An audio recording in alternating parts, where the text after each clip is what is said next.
Hello বন্ধুরা, আজকে আমরা শুনতে যাচ্ছি একটি ভয়ঙ্কর ভূতের গল্প, যার নাম পুরনো বাড়ির কান্না। তাহলে যাওয়া যাক সেই ভূতের গল্পে। গ্রামের এক প্রান্তে ছিল একটি পরিত্যক্ত পুরনো বাড়ি। সবাই বলতো রাত হলে সেই বাড়ি থেকে কান্নার শব্দ শোনা যায়। কেউ সাহস করে সেখানে যেত না। এক রাতে রাহুল ও তার বন্ধুরা ঠিক করল তারা বাড়িটা দেখতে যাবে। হাতে টর্চ নিয়ে তারা যখন বাড়ির ভেতরে ঢুকল, তখন দরজা নিজে থেকেই বন্ধ হয়ে গেল। হঠাৎ চারদিকে ঠান্ডা বাতাস বইতে লাগল। দেয়ালে ঝুলে থাকা পুরনো ছবিগুলো কাঁপতে শুরু করল।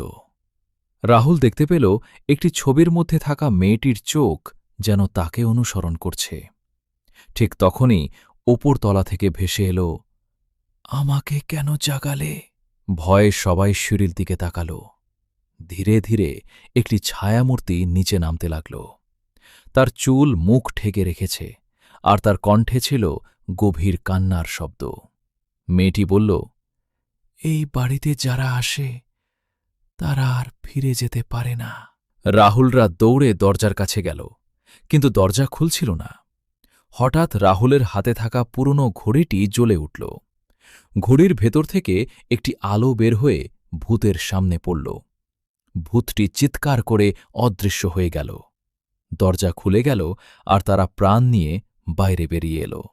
পরদিন সকালে তারা আবার সেই বাড়ির সামনে গেল, কিন্তু অবাক হয়ে দেখল সেখানে কোনো বাড়িই নেই।